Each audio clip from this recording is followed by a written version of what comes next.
The discussion on Mark Gronowski and his fellow teammate Griffin Wilde is intriguing to say the least. There's two positions of great need and a guy who may or may not have hit the portal had his head coach not left for Wazoo.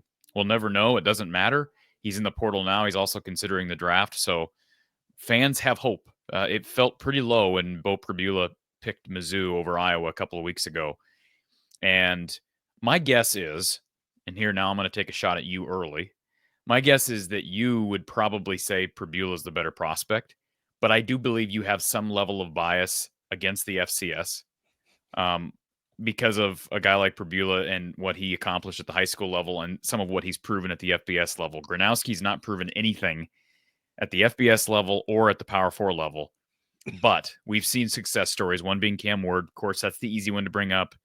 Was phenomenal at Incarnate Word, got an offer straight from a Power 4 school in Wazoo, and then moved to Miami and ended up being a Heisman finalist. There are other examples, but I really like Mark Gronowski, and I don't think I'd be shocked if he ends up being a bust like Cade McNamara was. Every time Iowa gets in the conversation for a high major portal quarterback, the Cade McNamara thing is going to get brought up, and maybe it's because of me. Maybe I'm the one bringing it up, but there's reason to be gun shy. But I think there's things, just like with Pribula, I thought there were things that made Pribula a different prospect than Cade. And I think with Gronowski, just because the only similarities I can look at is he was part of an FCS blue blood, whereas Cade was an FBS blue blood. But like they meant different things to their respective teams in those programs. They have different injury histories. I think those are noteworthy because those are the things that I think backfired on Iowa with the McNamara thing. But Gronowski is certainly interested in Iowa. He's there.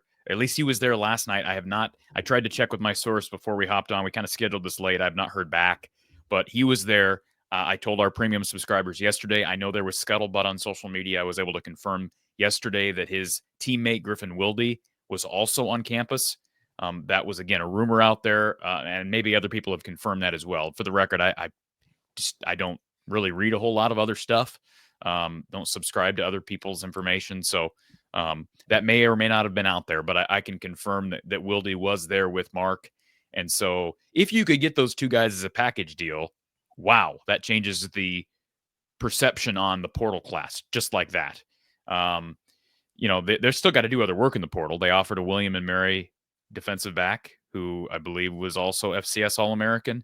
That was just a couple of days ago. He's getting tons of offers pouring in, and rightfully so. So they need work at DB, but they certainly need work at quarterback, wide receiver, probably O-line. But the fact that you get these two kids to campus is a big win, and they may not come as a package deal. Based on what I was told, Griffin Wilde is going to be taking other visits, barring some unforeseen change. Maybe they get him to commit on the spot, but I was told that Wilde will likely be going other places to visit, and Gronowski could as well. Although I'm more hopeful that maybe Gronowski settles on Iowa without visiting any other high major schools.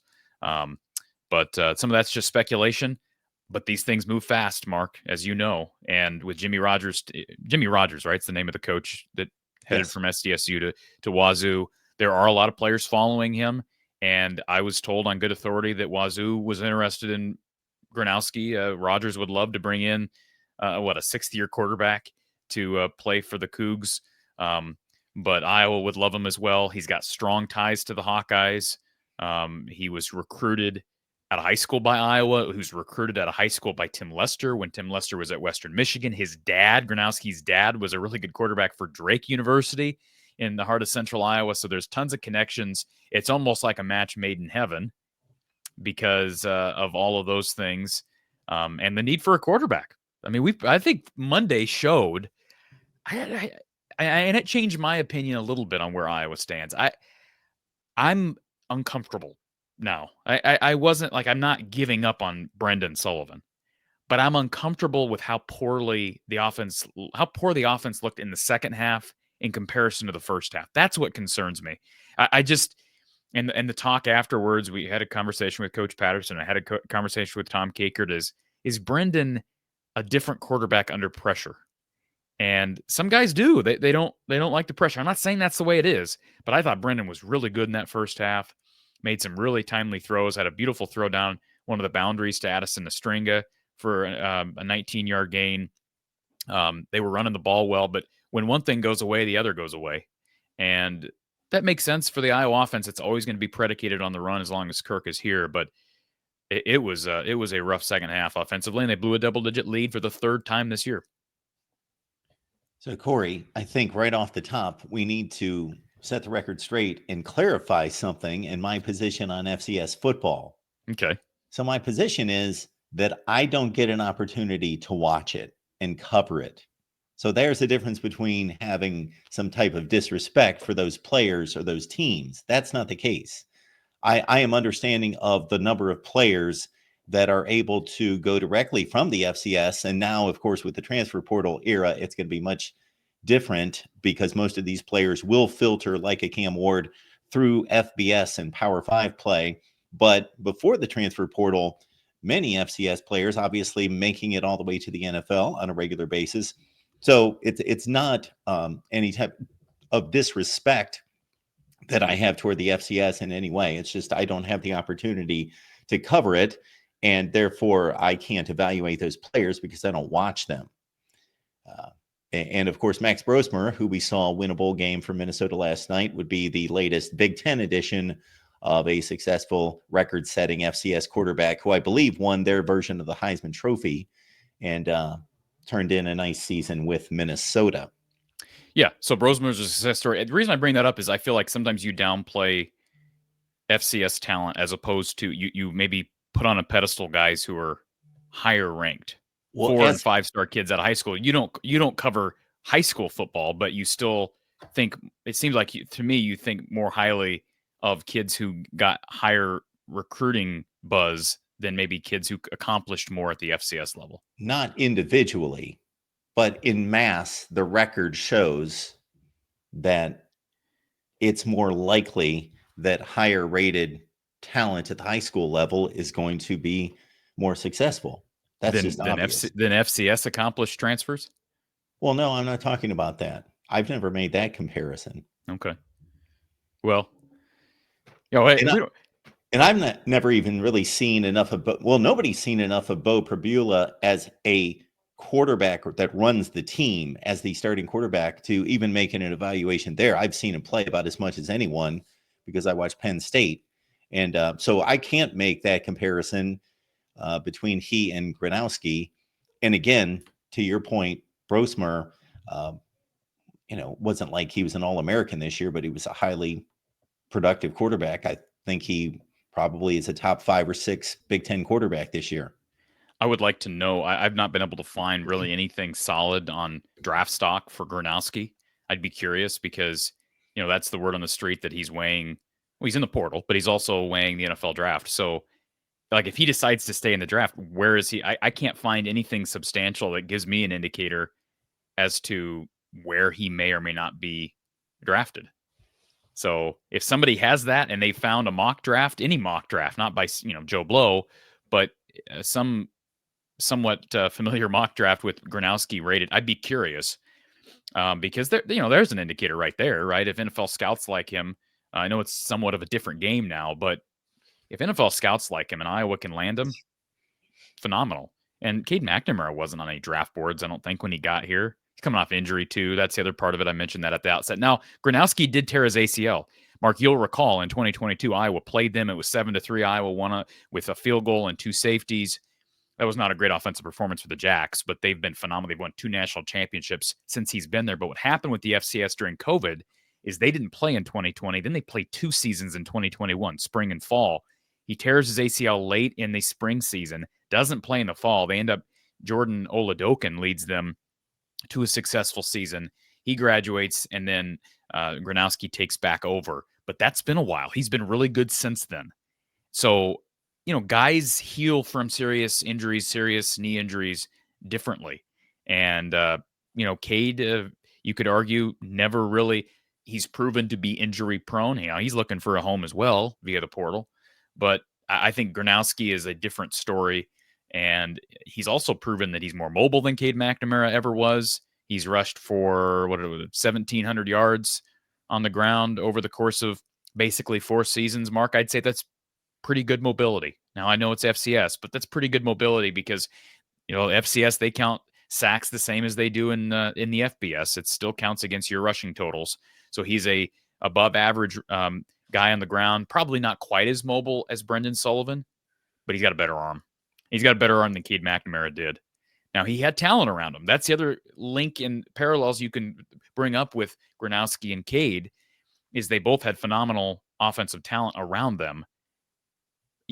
Obviously, Gronowski, we're comparing the offensive talent at South Dakota State to the rest of the league that they play against, the rest of the competition at that level. But at the same time, I think if you look at these two guys on tape, the differences stand way out, and Gronowski would be a bigger land. And getting Griffin Wilde, who I think he ended up with over 1,200 yards this season, or close to 1,200 yards this season through the air, that would be huge. And Gronowski's he's from same area that Tim Lester's from, suburban Chicago. I don't remember what towns, but kind of on the outskirts, southwest side of Chicago. And so there's a connection there. So I think there's also this feeling right now that this is Iowa's last chance. And I don't think that's realistic. I don't think it's their last chance to land a decent quarterback in the portal, because other guys will enter. Hey, we haven't even finished bowl season yet. There's always a chance guys leave, or a coach leaves, and all of a sudden you get another 30-day window for players to enter the portal.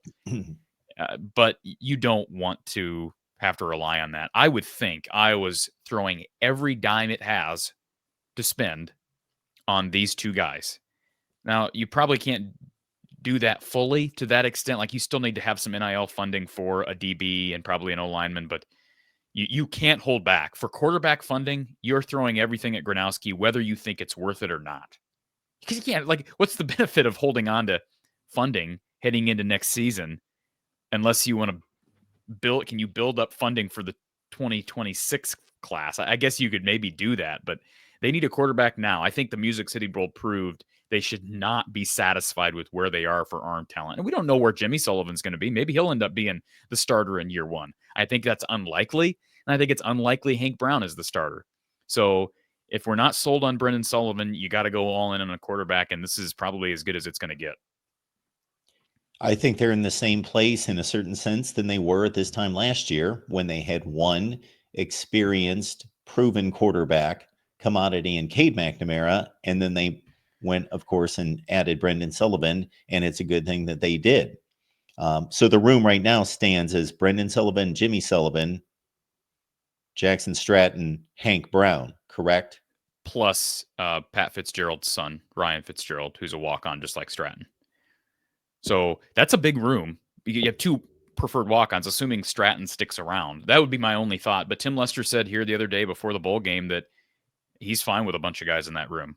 So he doesn't think that will take away development from any individual player. I think it was really positive that they got Jimmy Sullivan and Hank Brown in there for bowl prep, because that just puts Jimmy Sullivan on a faster track. And, they've never been anywhere close to being able to start a true freshman.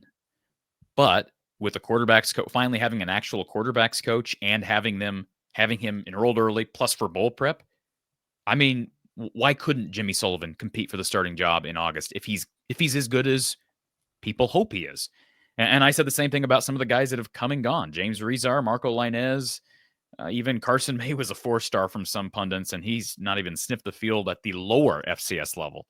But obviously Tim Lester likes Jimmy Sullivan, and he honored the scholarship. And he's went out there and watched him throw. He's excited about him. So that's all positive. You just want as much competition in that room as possible. And, finally a year into the Lester offense, you would think guys are going to be comfortable. Like Jimmy Sullivan should be comfortable. Hank Brown by August should be comfortable. Brendan should be comfortable. Stratton should be comfortable. But getting a guy who's as accomplished and decorated as Mark Gronowski, I mean, here's a guy who, Mark, and these are some impressive numbers, albeit at the FCS level. A 2-time national champion, Walter Payton Award for top FCS offensive player in 2023. He was a finalist again this year. He's also won Missouri Valley Conference Offensive Player of the Year twice, including as a true freshman in that truncated 2020/2021 season. And again, for people that don't understand FCS football, that is by far the best conference in the country, year in and year out. It was North Dakota State that dominated the league. Now it's South Dakota State dominating the league. And you've had other really good teams like a UNI that have been part of the upper echelon of FCS football. So, yeah, all positive. And let's see here. I don't have any other notes here besides, just the connection to Lester. There's lots of. So T Hink just tweeted, "Griffin is gone." Something just happened that I'm missing. Let's see if something just happened. Something just probably broke on Twitter as we're talking here. Let's see. I don't see anything yet, but I do. Griffin Wilde has committed to Northwestern. So there you go. Of course, that's going to happen during the middle of our show, Mark. There it is. So that's what I said when I said that I still think there's a greater chance that Iowa were to land Gronowski than Wilde. This is why. And I didn't know it was going to be this fast, but we said just a few minutes ago, things move fast. And yes, just here 7 minutes ago, former South Dakota State wide receiver Griffin Wilde has committed to Northwestern. But they did have him on campus. My guess is perhaps he went right out to Northwestern, right out to Evanston after his trip to Iowa City and committed on the spot. That's my guess, but I've not heard that definitively. But I'm not shocked by this. It's disappointing. Not shocked. If Gronowski ends up going elsewhere, then I think then we have it. We go from like after the Perbula stuff, like panic mode is probably like a 4. I'm not panicking yet after that. I'm concerned, not panicking. If Gronowski goes elsewhere along with Wilde, which Wilde's already committed, then my panic meter is at like a 7. Then I think there's reason for serious concern because they could go into next year with the room they have. They can do that, but there's serious reason for concern there. Okay, so this is my gauge on trying to get a grasp on how good Gronowski probably will be. Again, I'm going to go back to the Brosmer comparison, not because of style of play, but because of the obvious that they played and excelled at the FCS level. So Brosmer produced the way he did this year, which was an 8-5 football team, really good quarterback, good numbers for the most part.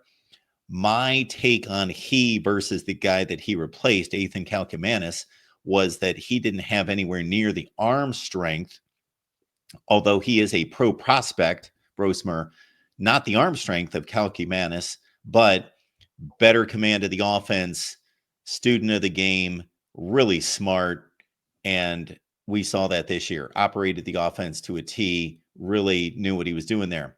Now, in watching him play, he is a definitive pocket passer.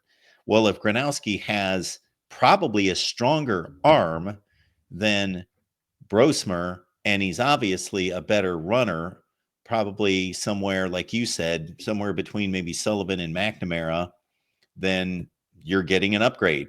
You're getting possibly an even better player than what we saw out of Max Brosmer this year. Yeah, I think Gronowski's probably closer to Sullivan than McNamara, especially after McNamara's injuries. And what I like about Mark, and I have not shared really any. First of all, I haven't really broke down his tape. I went back and watched some SDSU film over the past season. And the one thing that stands out with Mark is he doesn't appear to get rattled. Now, he's going to be going up against a different level of defensive linemen coming at him, but he's also going to have what we would think to be a better offensive line. The guy does not get rattled. He's fearless when he takes off. And he throws with excellent touch, but he's also got a big enough arm. And I think he's substantially better than anybody that they've been after, with the exception maybe being Perbula, but he's more accomplished than Perbula at the level that he played at. Now, I wouldn't be shocked if Perbula was playing at South Dakota State, he may be as decorated, because I think he's really good. He's mobile. He's probably even a little bit more mobile than Gronowski. I think Gronowski may actually be, I don't know size-wise how those two guys compare, but Gronowski looks like he's built. Like it looks like a tough, he plays and looks like a tough guy. 6'3", 230. Yeah, he's a big guy. That's a big quarterback, Mark. Now, he's not big like Deacon Hill. He's not rumbling down the field or tumbling or whatever. But he's Drew Aller. Yeah. Those are Drew Aller's dimensions. So now that Wilde is gone, And again, Iowa still could use a receiver in the portal. They could still use a DB.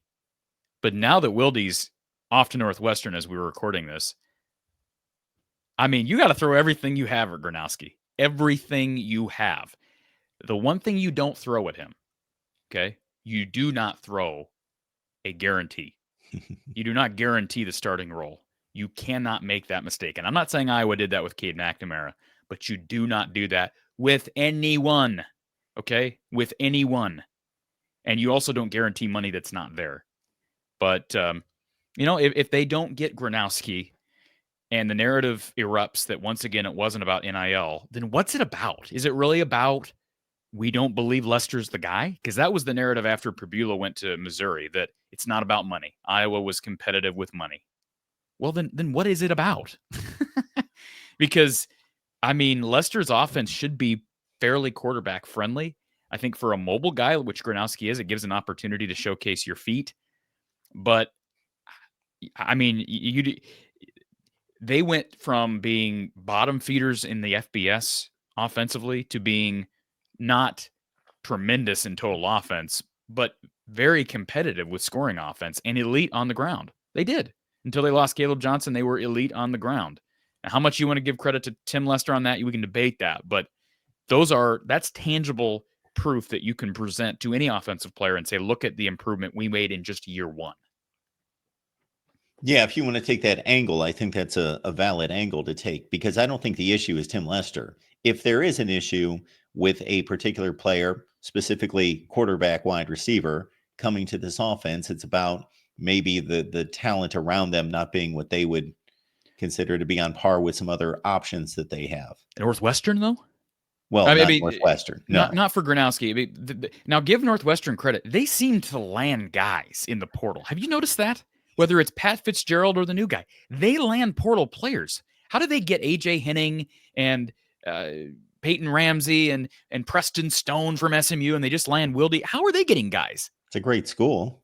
I was told they offered Iowa's former long snapper, who was at Akron for a while and just transferred to Northwestern. I was told he got a bit of a bag. Not the bag that a quarterback's going to get, but when you're handing out long snapper NIL money, then that tells me you got some money out there in Northwestern. I would think that their alumni base is rather wealthy. And I'm also sure David Braun is pretty aggressive and pretty impressive. And that makes me wonder, have we underestimated the value that NIL serves to programs like Northwestern, Duke, Stanford? You know what I'm saying? Like these schools that probably have very wealthy alumni, but yet have been limited because of academic requirements. Yeah. What strings can be pulled? There was already that chatter about the Duke transfer quarterback that came in from Tulane and him getting $5 million or whatever it was. If that's true, then $8 million? That's what I heard. Oh my goodness. I don't know if that's true, but think about it, Mark. If that's true, if they have the money to offer him, then what prevents Duke from becoming a power? What prevents them from becoming a power if they have that money? You just alluded to the magic key there is, do the Stanfords and Dukes of the world, is there a crossover between these billions of dollars of endowment and everything else that they have crossing into the athletic arena, or do they keep those completely separate? Well, they're doing a lot. Like I said, both those schools have done better in the portal than Iowa has. Duke and Northwestern.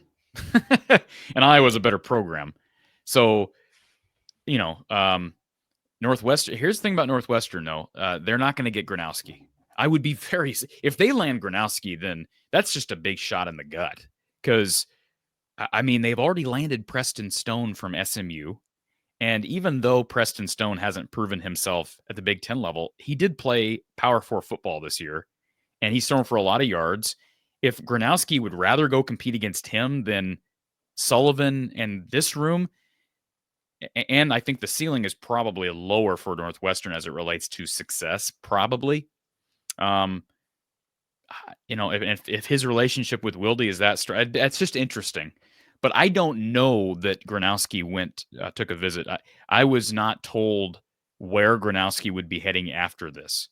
So I'm surprised that Wildy committed this quickly to Northwestern. That tells me that either he was there before coming to Iowa City, or he was there and then took a quick trip out to Evanston because early in the day, and then 2 o'clock in the afternoon Central Time for him to already have announced his commitment. It's interesting how fast this stuff works.